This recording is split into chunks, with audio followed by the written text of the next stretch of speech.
গল্পের শুরু হয় শাওফি নামের এক ছেলেকে দেখিয়ে। সে ফটোগ্রাফি করতে আর ট্যুরে যেতে অনেক বেশি পছন্দ করে। সে পাহাড়, পর্বত, মরুভূমি এমন স্থানগুলোই বেশি ভ্রমণ করে থাকে। আসলে তার জীবন অনেকটা যাযাবরদের মতো হয়ে গিয়েছে। আজকেও সে ঘুরতে বের হয়েছে, কিন্তু সে এই কাজটি নিজের জন্য করছে না, আরেকজনের হয়ে কাজটি সম্পূর্ণ করতে বের হয়েছে, যাকে সে অনেক বেশি পছন্দ করে। এভাবেই একদিন সে একটি কাঠের বাক্স দেখতে পায়, যে বাক্সটি অনেক সুন্দর ছিল আর তার কাছেও এটি খুব ভালো লাগে। তাই সে বক্সটি কিনে নেয়। এই বক্সটি যার ছিল, সে লোকটি বলে এটি অনেক বেশি স্পেশাল, মানুষদেরকে তার গন্তব্যে পৌঁছাতে এই বাক্সটি সাহায্য করে। শাওফি বাক্সটি হাতে নিয়ে আকাশের দিকে তাকায় আর মনে মনে ইউসি নামের এক মেয়ের ব্যাপারে চিন্তা করে। এরপর সে হোটেলে গিয়ে একটি চিঠি লিখে, যেখানে সে ইউসিকে তার এই ভ্রমণের সব কাহিনী বলতে শুরু করে। আসলে ইউসির ইচ্ছে ছিল সে পৃথিবীর সব সুন্দর স্থানগুলোতে ঘুরতে যাবে আর বিভিন্ন সংস্কৃতিকে কাছ থেকে দেখবে। শাওফি তাকে সেই চিঠিতে বলে, আমি দেশ বিদেশ ঘুরছি, তুমিও আমার সাথে হলে অনেক বেশি আনন্দ পেতাম। আসলে শাওফি হৃদয়ের গভীর থেকে তার সব আবেগ সেই চিঠিতে গল্প আকারে লিখছিল। এরপর সে এই চিঠিটা স্পেশাল ওই বাক্সটির মধ্যে রেখে দেয় এবং দেখা যায় একই রকম আরো অনেকগুলো চিঠি সে আগে থেকেই লিখে রেখেছে। এরপর সিন চেঞ্জ হলে 2019 সালে চলে আসে। এখানে ইউসি নামক সেই মেয়েটিকে দেখানো হয়। ঘুম থেকে উঠেই সে তার কাজের উদ্দেশ্যে বের হয়, তবে সে কোনো একটি কারণে অনেক বেশি আপসেট ছিল। একটি ট্রেনে ওঠার পর তার এক বন্ধু তাকে একটি নিউজ দেয়। সে জানতে পারে শাওফি মৃত্যুবরণ করেছে। মৃত্যুর কারণ হলো একটি পাহাড় থেকে পড়ে যাওয়া। এই খবরটি জানার পর ইউসি অনেক বেশি কষ্ট পায় আর তার মন খারাপ হয়ে যায়। এরপর তাকে শাওফি এর শেষ বিদায়ের অনুষ্ঠানে দেখা যায়। শাওফি এর মা তাকে সেই কাঠের বাক্সটি দিয়ে দেয়, যেখানে শাওফি গত 10 বছরের জমানো চিঠিগুলো তার জন্য রেখেছিল। ইউসি এক এক করে সেই চিঠিগুলো পড়া শুরু করে। এগুলো পড়ে সে বুঝতে পারে শাওফি তার করা সবগুলো অ্যাডভেঞ্চারের কথা এই চিঠির মাধ্যমে জানিয়েছে। আর সেখানে এটাও লিখেছিল যে সে অনেক বড় বড় পাহাড় পর্বতে উঠেছে, কিন্তু একদিনও তার কষ্ট হয়নি। এরপর ইউসি চিঠির শেষ লাইনটি পড়ে কান্না শুরু করে দেয়, কারণ সেখানে শাওফি লিখেছিল যে সে 15 ঘন্টার ট্রেন জার্নি করে ইউসির সাথে মাত্র কয়েক মিনিটের জন্য দেখা করতে এসেছিল, কিন্তু অফিসে গিয়ে সে জানতে পারে ইউসির আরেকজনের সাথে সম্পর্ক আছে। এটা জানার পরেই শাওফি অনেক ভেঙে পড়ে এবং তার জীবনের মায়া ত্যাগ করে পরপারে চলে যায়। এরপর দেখানো হয় ইউসি নিজেও একটি চিঠি লিখছে। এই চিঠিতে ইউসি তার সমস্ত ফিলিংস লিখতে থাকে। এরপর সে আজকের তারিখ ওই কাগজে লিখে কাঠের বাক্সের মধ্যে রেখে দেয় আর অঝরে কান্না করতে শুরু করে। তার চোখ থেকে এক ফোঁটা পানি ওই বাক্সের উপর পড়ে আর সেই বাক্সটি একটি ম্যাজিক্যাল বাক্সে রূপান্তর হয়। এর কিছুক্ষণ পর সে বাক্সটি খুলে দেখে সেখানে তার লেখা চিঠিটি পাওয়া যাচ্ছে না। তাই সে চারদিকে সেটা খুঁজতে শুরু করে দেয় আর কিছুক্ষণ পরেই সেই চিঠিটা বাতাসের মধ্য থেকেই তার সামনে এসে পড়ে। সে এটা দেখে অনেক অবাক হয় আর বিষয়টি টেস্ট করার জন্য আরো একটি চিঠি লিখে সেই বাক্সের মধ্যে রাখে আর একইভাবে দ্বিতীয় চিঠিটাও ফেরত আসে। সে বুঝতে পারে এই বাক্সটি টাইম ট্রাভেল করতে সক্ষম, তবে অতীতে কিছু পাঠানোর জন্য শর্ত আছে। কাগজের ওপরে অতীতের একটি তারিখ এবং সময়ের উল্লেখ থাকতে হবে এবং সেই স্থানে গিয়েই বাক্সে চিঠি রাখতে হবে যেখানে অতীতের ইউসিও উপস্থিত ছিল। সে বাক্সটি নিয়ে দৌড়াতে শুরু করে আর সিন চেঞ্জ হয়ে 10 বছর পেছনে চলে আসে। এখানে আমরা ইউসিকে তার 4 জন বান্ধবীর সাথে একটি গার্লস হোস্টেলে দেখতে পাই। তার সব থেকে কাছের বান্ধবীর নাম হলো লি আর সে কলেজের সবচেয়ে সুন্দরী মেয়ে। হোস্টেলের ম্যানেজার তাদেরকে জানায় আজকে 4 জন ছেলে তাদের হোস্টেলে আসবে। আসলে সেই ছেলেগুলো আগে যে রুমে থাকতো সেখানে একটি সমস্যা হয়েছে, এই কারণে তারা এখন থেকে ইউসিদের হোস্টেলে থাকবে। আর এই 4 জনের মধ্যে শাওফিও ছিল আর সে হলো কলেজের সব থেকে ইন্টেলিজেন্ট ছেলে। একটু পরেই শাওফিরা মেয়েদের হোস্টেলে প্রবেশ করে আর সে একটি ফুটবল ছুঁড়ে মারে ইউসির দিকে, কিন্তু ইউসি সেই বলটি উল্টো শাওফির দিকে ছুঁড়ে মারে আর সে অনেক বেশি আঘাতপ্রাপ্ত হয়। কিন্তু দেখা যায় লি সেই বলটি ফেরত দিয়ে শাওফিয়ের কাছে ক্ষমা চাইছে। আসলে লি তাকে পছন্দ করেছে। রাতের বেলা শাওফি তার বন্ধুদের নিয়ে মেয়েদের একটি রুমে উকি ঝুঁকি মেরে দেখার চেষ্টা করছিল। তখনই সেখানে ইউসি চলে আসে, ফলে শাওফির বন্ধুরা সেখান থেকে পালিয়ে যায়, কিন্তু ইউসির কাছে শাওফি ধরা পড়ে যায় আর ইউসি তাকে লাথি মেরে চলে যায়। এর পরের দিন সকালবেলা সে ছাদে কাপড় শুকানোর জন্য আসে। সেখানে শাওফি আগে থেকেই বসে গিটার বাজাচ্ছিল। এরপর তাদের প্র্যাকটিক্যাল ক্লাস দেখানো হয়। শাওফি তার বন্ধুদের নিয়ে ঘুরতে বের হচ্ছিল আর সে টিচারের কাছ থেকে পারমিশন নিয়ে ইউসিকেও তার সাথে নিয়ে যায়। রাতের বেলা তারা দুজনই একটি পার্টিতে অনেক বেশি ড্রিঙ্কস করে ফেলে, তবে ইউসি তুলনামূলকভাবে একটু বেশি ড্রিঙ্কস করেছিল, তাই সে ঠিকভাবে হাঁটা চলাও করতে পারছিল না। তাই শাওফি তাকে কাঁধে তুলে নেয় আর এরপর তারা অনেক মজা করতে করতে হোস্টেলে ফিরে যায়। এর পরের দিন সকালবেলা ইউসি আবারও ছাদে যায় কাপড় শুকানোর জন্য। কিছুক্ষণ পর সেখানে শাওফিও হাজির হয়, আর ইউসি তাকে বলে সে একটু হলেও বুঝতে পারছে যে শাওফি আসলে লিকে পছন্দ করে। এর কারণ কলেজের বাকি সবাই লিকেই পছন্দ করত, কিন্তু শাওফি জানায় সে তাকে পছন্দ করে না। এটা ইউসির ভুল ধারণা। এরপর তারা একে অপরের পড়াশোনার সাবজেক্ট নিয়ে আলোচনা করে। ইউসি জানায় সে হিস্ট্রি নিয়ে পড়াশোনা করছে, এর কারণ সে বিভিন্ন ঐতিহাসিক স্থান আর ঘটনা জানতে অনেক বেশি পছন্দ করত। ওইদিকে শাওফি জানায় সে ফটোগ্রাফি নিয়ে পড়ছে, কারণ এই কাজটি করেই সে সব থেকে বেশি আনন্দিত হয়। এরপর সে ইউসিকে ফটোগ্রাফি শেখায় আর তার অনেকগুলো ছবি তুলে রাখে। এভাবে তাদের মধ্যকার সম্পর্ক ধীরে ধীরে বন্ধুত্বের রূপ নেয়। অপরদিকে বর্তমানের ইউসি একটি ক্যাফেতে বসে চিঠি লিখতে থাকে। এর কারণ এখানেই 10 বছর আগে সে একবার শাওফির সাথে এসেছিল, আর তারা এই ক্যাফেতে প্রায় সময়ই একসাথে বসে আড্ডা দিত। শাওফি তাকে অনেক বেশি পছন্দ করলেও সে কখনো তাকে গুরুত্ব দেয়নি। সে শুধুমাত্র তাকে বন্ধুর মতোই ট্রিট করত। কিন্তু একদিন লি তাদেরকে গল্প গুজব করতে দেখে ফেলে। সে ভাবে তারা দুজন হয়তো রিলেশনশিপে আছে, তাই সে ওই ক্যাফে থেকে বের হয়ে চলে যায়। অপরদিকে বর্তমানের ইউসি দেখতে পায় ক্যাফেতে বসে চিঠিগুলো অতীতে যাচ্ছে না, তাই সে তার পুরনো কলেজে ছুটে যায়। অপরদিকে অতীতের ইউসি তার কলেজের ল্যাবে যায়, আর দরজার সামনে সে একটি চিঠি খুঁজে পায় যেটা ভবিষ্যৎ থেকে এসেছিল। ওই চিঠি পড়ে ইউসি জানতে পারে আজ সে এই ল্যাবের মধ্যে আটকা পড়বে এবং শাওফি তাকে বাঁচাতে আসবে। সে যাতে ল্যাবের মধ্যে তার জন্য অপেক্ষা করে। এমন একটি চিঠি পেয়ে ইউসি বেশ অবাক হয়, আর সে চিঠির কথা অবিশ্বাস করে ভিতরে ঢুকে যায়। ওইদিকে শাওফি হোস্টেলের ছাদে ইউসির জন্য দাঁড়িয়েছিল,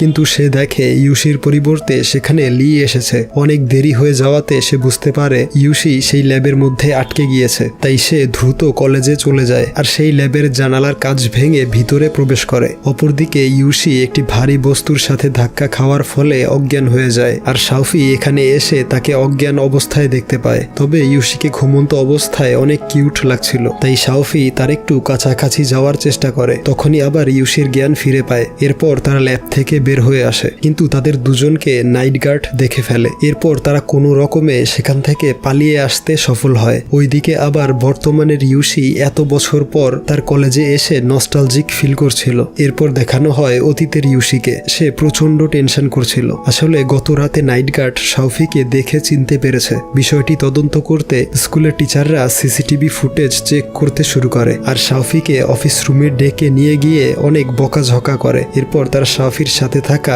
গত রাতের মেয়েটির ফুটেজ বের করার চেষ্টা করে, কারণ শাওফি অবশ্যই তার গার্লফ্রেন্ডের সাথে রাত্রি যাপন করবে। কিছুক্ষণ পর সেখানে ইউসিও চলে আসে, আর সে টিচারদের বলে তারা শুধু ফ্রেন্ড, আর গত রাতে সেই ওইখানে ছিল। কিন্তু দেখা যায় লিও অফিস রুমে চলে এসেছে, আর সে দাবি করে গত রাতে সে শাওফির সাথে ছিল। আসলে সে প্রমাণ করার চেষ্টা করছিল যে সেই হলো শাওফির গার্লফ্রেন্ড। কিন্তু এরপর সবাই ফুটেজে দেখতে পায় শাওফি কাঁচ ভেঙে ভিতরে প্রবেশ করছে। এরপর সে লিকে নয় বরং ইউসিকে কিস করার ট্রাই করছিল। এই দেখে লি অনেক বেশি রাগান্বিত হয়ে বাহিরে চলে যায়। হোস্টেলে গিয়ে সে ইউসির সাথেও অনেক রাগারাগি করে। এর পরের দিন ইউসি দেখতে পায় নোটিশ বোর্ড থেকে শুরু করে সব স্থানে তার ব্যাপারে খারাপ মন্তব্য লিখে রাখা হয়েছে। কাজটি কে করেছে সেটা এখনো অজানা। এগুলো দেখে ইউসি অনেক বেশি কষ্ট পায়, কিন্তু তাকে সান্ত্বনা দিতে শাওফি এগিয়ে আসে আর তার হাত ধরে পুরো কলেজে হাঁটা শুরু করে। সে সবাইকে বলছিল সে লিকে পছন্দ করে না, সে পছন্দ করে এমন একজনকে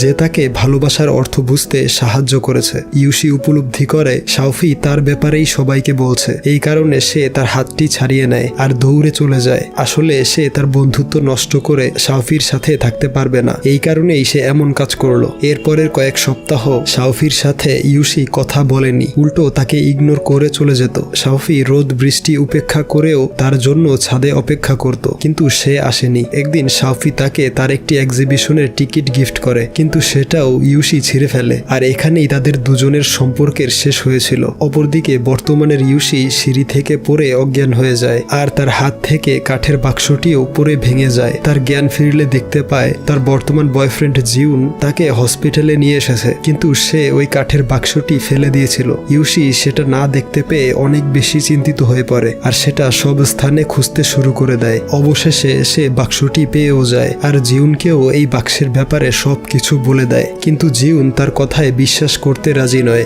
যে কারণে ইউসি আরেকটি চিঠি লিখে সেই বাক্সের মধ্যে রেখে দেয়। কিন্তু সিঁড়িতে পড়ে ভেঙে যাওয়াতে চিঠিটা আর টাইম ট্রাভেল করে না, আর তখনই ইউশি কান্না করতে শুরু করে, কিন্তু তার চোখের পানি সেই বাক্সের উপর পড়লে আবারও ম্যাজিক ক্রিয়েট হয় আর বাক্সটি কাজ করা শুরু করে দেয়। এরপর থেকে আবারও ইউশি অতীতে চিঠি পাঠানো শুরু করে। সে শাওফির ওই এক্সিবিশনের একটি টিকিট অতীতে পাঠিয়ে দেয়, আর সেখানে এটাও লেখা ছিল যে এই এক্সিবিশনটি ইউশির জন্যই করা হচ্ছে, সে যাতে এটা মিস না করে। এরপর দেখানো হয় অতীতের ইউশি সত্যি সেই এক্সিবিশনে অ্যাটেন্ড করেছে, আর সেখানে গিয়ে সে দেখতে পায় পুরো গ্যালারি শুধুমাত্র তার ছবি দিয়ে ভর্তি করা, আর সেই ছবিগুলো এত দারুণভাবে তোলা হয়েছিল যে এগুলো দেখে যে কোনো মানুষ মুগ্ধ হয়ে যাবে। আর সব থেকে বেশি অবাক করা বিষয় হলো সেখানে এমন কিছু ছবিও ছিল যেগুলো শাওফি আর ইউশির দেখা হওয়ারও অনেক আগের। এর মানে দাঁড়ায় শাওফি তাকে অনেক আগে থেকেই ফলো করেছে আর তাকে তখন থেকেই পছন্দ করত। এই ছবিগুলো দেখে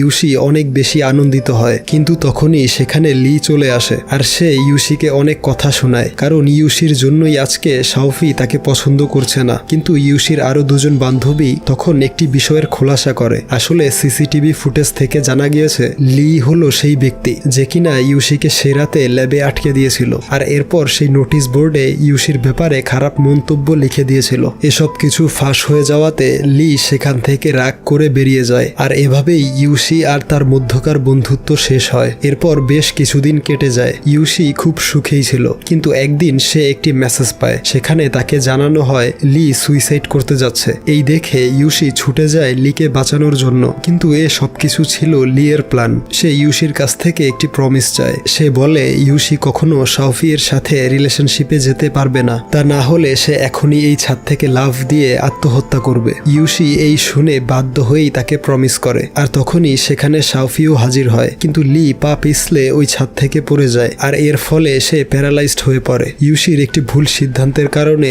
সে তার বান্ধবীকে হারালেও আবার শাওফিকেও ভালোবাসতে পারবে না, কারণ সে অলরেডি প্রমিস করে ফেলেছিল।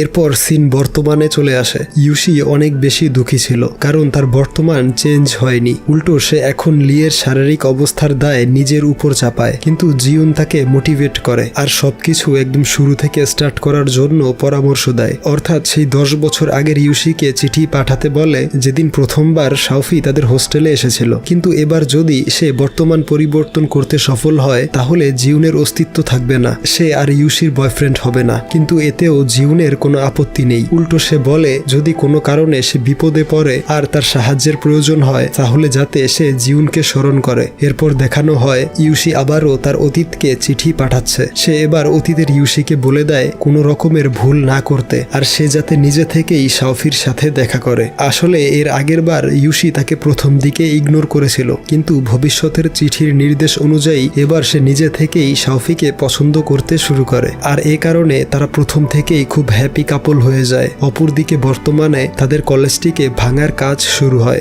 যার ফলে সঠিক স্থানে চিঠি পৌঁছাতে ইউশির কাছে এখন অনেক কম সময় বাকি আছে। সে তাড়াহুড়ো করে একটি চিঠি লিখে ফেলে লিয়ের জন্য। যেদিন সে ছাদে উঠে সুইসাইড করতে যাচ্ছিল, লি ওই চিঠিটা পায়, আর সেখানে ইউশি তার জন্য একটি সুন্দর কথা লিখে রেখেছিল। সে বলে এই মুহূর্তে সে যদি সুইসাইড অ্যাটেম্প্ট করতে এগিয়ে যায় তাহলে তার জীবনে অনেক কষ্ট আসবে, কিন্তু সে যদি ইউশি আর শাওফিকে একসাথে থাকতে দেয় তাহলে তার জীবন সবার থেকে বেশি সুখের হবে। এইটা পরে সে ওই দিন সুইসাইড অ্যাটেম্প্ট করে না, আর তার সাথে ইউশির আবারও বন্ধুত্বের সূচনা হয়। অপরদিকে বর্তমানে কলেজটিকে পুরোপুরিভাবে ভেঙে ফেলা হয়, আর এর মানে হলো এখন থেকে অতীতে আর চিঠি পাঠানো যাবে না, অর্থাৎ অতীতের ইউশিকেই সঠিক সিদ্ধান্ত নিয়ে সামনে এগিয়ে যেতে হবে। সিন চেঞ্জ হলে দেখানো হয় অতীতের শাওফি অনেক বড় একটি ইভেন্টের আয়োজন করেছে, সেখানে ইউশিকে সে বিয়ের জন্য প্রপোজ করবে। ইউশিকে সে স্টেজে ডেকে নেয়, আর এখানে লিও তাকে উৎসাহিত করে বিয়ের জন্য রাজি হয়ে যেতে, আর ইউশিও সিদ্ধান্ত নেয় সে শাওফির সাথেই তার বাকি জীবন কাটাবে। এরপর দেখানো হয় সবাই নিজ নিজ